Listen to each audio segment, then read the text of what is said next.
Welcome, Amakhosi Network. Welcome to the channel. Today we chat about the Kaizer Chiefs 4-0 thrashing to Utrecht. This is a team I think that finished fourth in the Eredivisie League, in the basically the first league. They I think they made Europa, so it's not a weak team. But I have to be honest. These guys don't look great. These people we are playing don't look as great as what the scoreline says. I can be honest with you. If Sundowns played this team probably could have even got 4 themselves. Just because Chiefs is just a bad team. But I'll explain why I say Chiefs is a bad team. But before we get into that, please like, comment, and subscribe. First half, we had essentially our strongest team.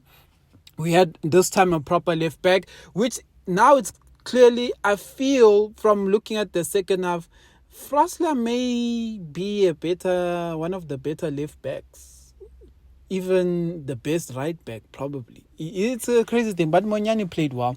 But this is what I have to say.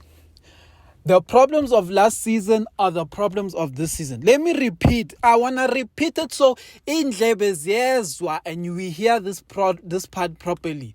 The problem of last season is the problem of this season. The mistakes our team keeps on making is the same each and every game we play. Nabi is not changing the team. And I know it's the second game of the preseason. We can't take too much. The boys are still getting fitness, etc.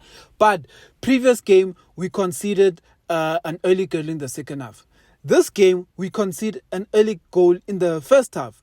And the thing is that these goals we're conceding are sloppy goalkeeping, sloppy defending. It's sloppy. But most biggest thing is goalkeeping. The goalkeeping in Kaizer Chiefs is atrocious. It is the most terrible thing I've seen. I gave Peterson the benefit of the doubt because I've seen Peterson actually play well in other teams. I've seen him in Midfield. I saw him in AX Cape Town. I saw Peterson actually play well. But at Chiefs, he does not look like anything I saw in the other teams he played. He is just not good. Vuma, I won't even talk about. Vuma is not a good keeper. I don't know what more I can say. Vuma is predictable. Vuma is so there was a goal where they gave this guy, the last goal, I think the fourth goal. They gave this guy a through ball. Vuma was already out of his post. I want to make this clear. Vuma was already out of his post. If Vuma ran towards the ball, he would have got to that ball before that striker. And that striker was even shocked that Vuma is running away from him. That striker knew I'm going to score. This keeper is already scared. When a striker knows the keeper is scared already, it's a problem. But anyway, the takeaway I'm taking from this game, I think there's a big takeaways. We don't have a striker. I think I've said this again and again. I hope Flavio, when he plays PSL teams, he looks better. But there's nothing of these defenders that we've played in the last 2 games that says they are crazily good. They're not good. These defenders we've been playing are not that good. They're not world beaters, man. They're not that good. So I don't understand why our strikers just struggle to trap the ball sometimes. Like even Hlongwane, and I'm going to talk about the DDC players because I think I'm going to have a harsh comment on the DDC players, but I'm going to get to them. Let me say this. First half, One thing that was clear to me, and I watched the first half because it was technically one of the better. It was our better team in the first half. Not to say it's going to be the final team, but it's the better team. The first half team, I saw one big problem. And the one big problem I saw is that this team is going to be too reliant on Thabo Cele. We need, and I'm going to say need, this is not a want. In order for us to be a better team, we need to get a Faisal Saloom and we need to get a player like Lebohang Maboe. Our midfield needs support, Buffett. And I don't know how else to say this. Yes, we have the addition of Undlov. It's not enough. You know why I say it's not enough? Because right now our midfield is functioning with Mthethwa, Ngobo, Cele, Matlo, and Zwane. And Matlo, Zwane, I don't even want to talk about at this point. I'm not going to talk about those two. Let's exclude them from a midfield that's going to carry Chiefs to the next level. Let's exclude them. Mthethwa. Thabo Cele cannot play with Mthethwa because Thabo Qele is playing almost a box-to-box role. And you know what's the problem when you have a player like Thabo Qele playing box-to-box? Is that him and Mthethwa are occupying the same spaces. And the problem with this is that then what happens is that if Qele drops deep, Mthethwa has to be the more advanced six. And when that happens is that Mthethwa then has to take the responsibility of the creativity. And there's a big problem with that because Mthethwa can't do it. And the thing is that Thabo Qele then finds himself having a problem because he has to go get the ball at the back. And then he has to be the creative person in the front because as good as Ngobo is and as much as Ngobo we like him, Ngobo is not the Ngobo we know because Ngobo is not relieving the pressure from Qele. Ngobo, the one thing I'll praise him for is that he's obtained the level of fitness that I haven't seen him obtain in a long while. He's showing a good engine at this point. But Ngobo is not relieving Ngobo. And you know why this disappoints me? This is a very big disappointment. Is because this is not the Nkosi Ngobo I used to watch when he was around 20, etc. This Ngobo is scared to lose the ball. He's scared because whenever he gets to the final third, he does a sideways pass. He's scared to take a risk and find Flavio. He's scared to unlock the defense. He always goes for the safe pass. Even when he's eliminated majority of the defenders and he's now behind the majority of the midfielders and he's now behind the midfielders. He's now occupied the space of the 10. And when he's occupied the space of the 10, he has to either eliminate a player or identify the striker, run and pass him. But what Ngobo does now is when he gets the ball, he either passes backwards, he will be running towards goal, and then he'll change his direction from goal to the side, or you'll find him eventually passing the ball backwards. And I don't understand. And that's when I realized that, you know what? We have to get these midfield players. We have to get a Lebohang Maboe. We have to get a Faisal Salum. We have to, and I'm stressing this very much. We have to because it has to relieve the pressure from Qele. It has to, guys. And that's the biggest takeaway because Qele is fantastic.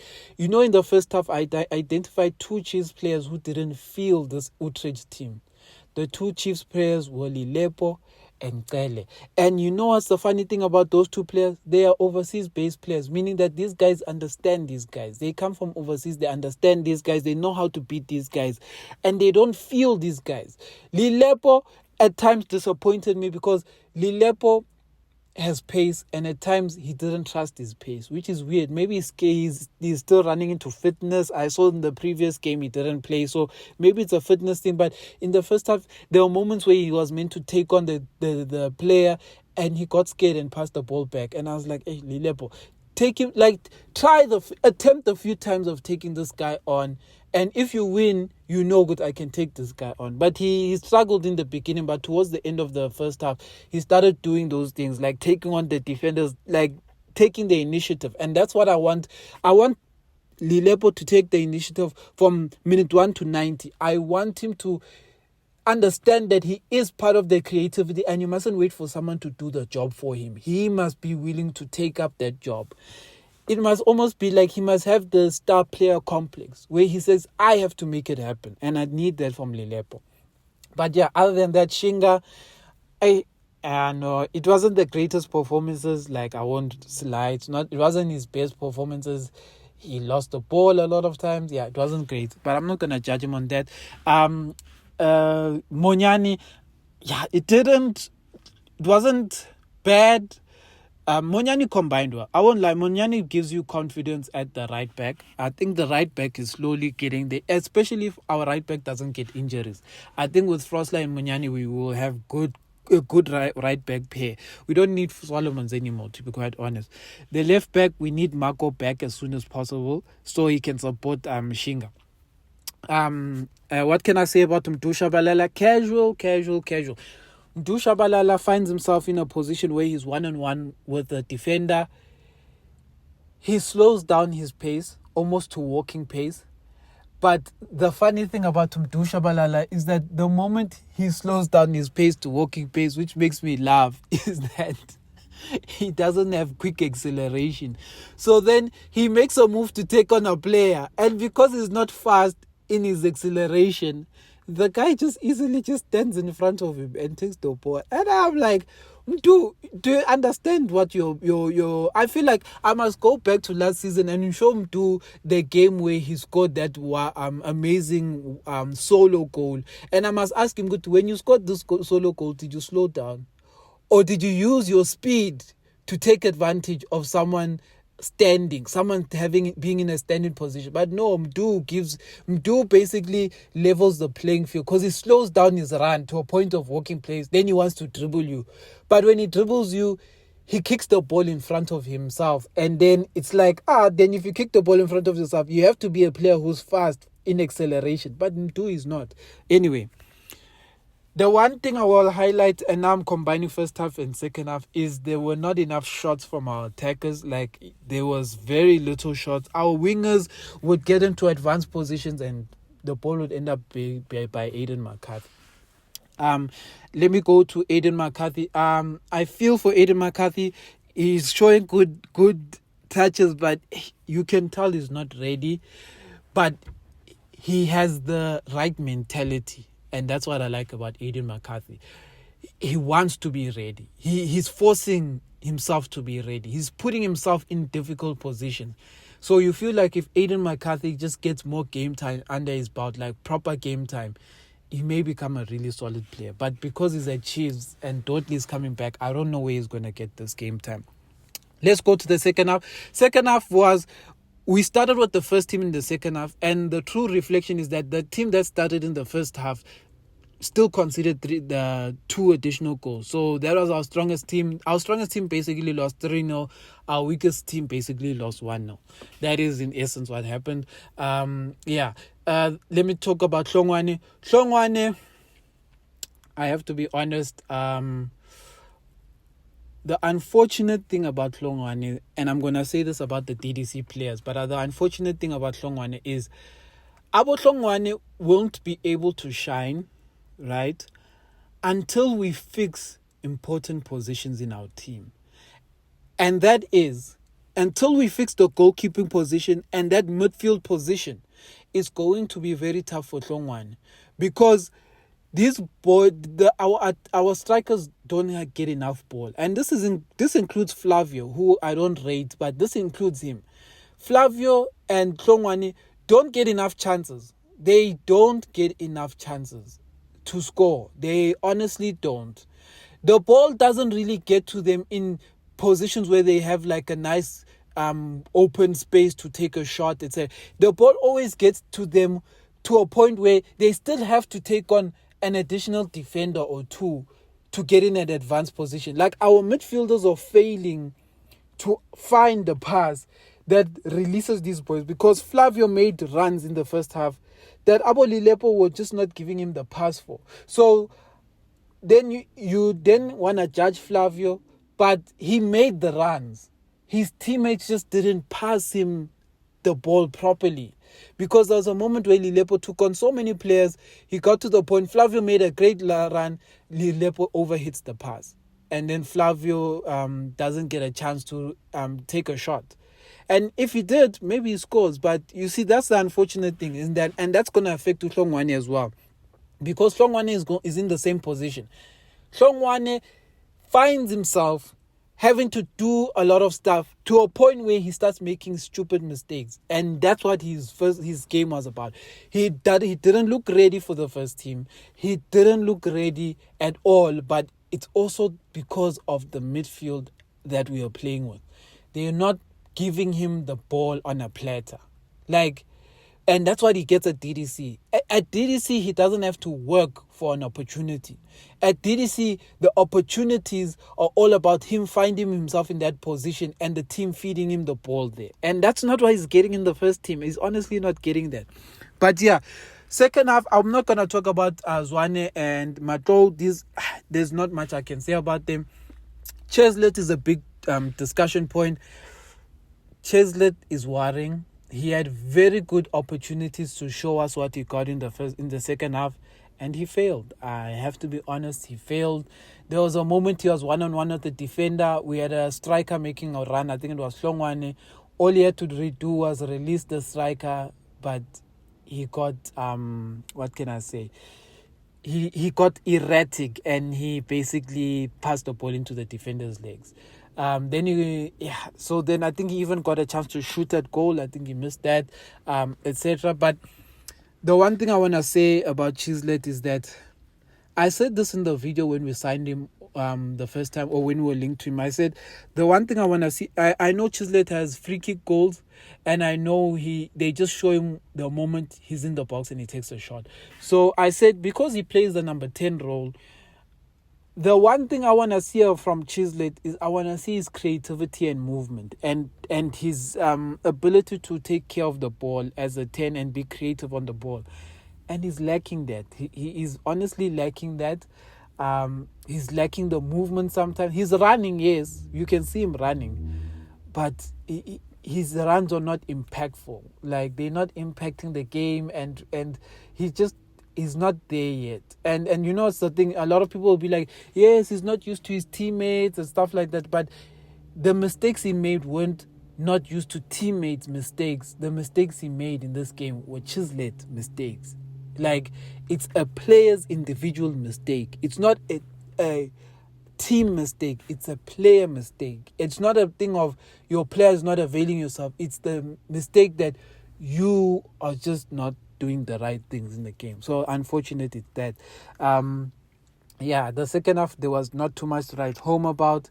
Avuma, obvious, you know what he is. I won't talk about him. It just wasn't a great performance. I won't lie. And the sad part is that it's not a great performance, and it's not like Utrecht played great. I think Utrecht, according to their standards, they're gonna feel they had a bad game. I think if the level of what the Eredivisie is made, if this is the level of Eredivisie, then the PSL is honestly not far from the Eredivisie in terms of level. But I don't think these guys were playing at Eredivisie level. I think they were playing at a one gear down, or maybe even two, because they just didn't look good. I just think we are just weak. Like weak. Like, yeah. And we don't have a striker. That part I'll continue to say. Yes, our striker may not have a lot of chances. Not a lot of chances will be created for him. But when the chances are there, you don't see our strikers, man.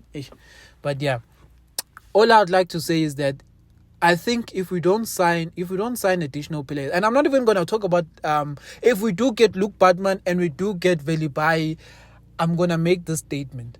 Those two will not help us with our problem. Even though there are players that are going to come into positions that we need help in, meaning that Luke Badman will come into a striker position and Velibai will come to an 8-10 position. Positions we need players for, but those two cannot be our solutions for those problems. Those two are going to be a solution for our problems in 2 years if we do get them. Right now, we need ready-made players to carry the burden for the youngsters. The youngsters must come in the second half when the game is almost won, and they must show their stuff. They can't carry this team. You can see Mdu Shabalala can't carry it. We can see Mfundo Vilagazi can't carry it. There's a lot of things that we can't do. I'm saying this because I am not taking this performance to judge the team. I'm taking this performance to say the mistakes of last season are appearing in these games, and unfortunately the mistakes are not a team mistake, it's an individual personality mistake. And unfortunately, as much as you can improve a team, it will be difficult for you to improve a player that is already in their adult years, you know. So that's the difficult thing I'm going to say about that. But anyway, other than that, Amakhosi for life. Let me know what you guys think about the game.